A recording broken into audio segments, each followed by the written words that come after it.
We have a huge matchup in the NFL tonight. The Washington Commanders and Jaden Daniels go on the road and take on Jordan Love of the Green Bay Packers. Now, both teams look very strong. Commanders had a solid performance against the Giants, and I know it's the Giants, but still, and Jaden Daniels, Krosky Merritt, that team is really building into something great, and Dan Quinn is certainly a great head coach.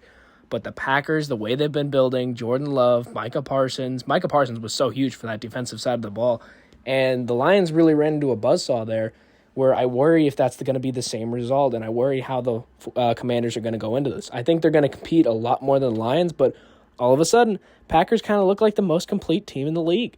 And I don't know, this is their first real challenge against the Commanders, and maybe you can say the Lions were too, so that was a very impressive win for them, and the way they blew the doors off of a team that was supposed to be relatively competitive with them, and Micah Parsons was definitely a big part of that. Jordan Love, such a great team, actually, and one of the more surprises early on were since they got Micah Parsons just a few weeks ago, and that's really elevated their team.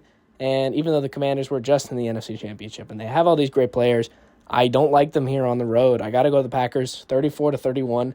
And while I do think the Commanders can do great things in the playoffs, I think this is just a tough matchup.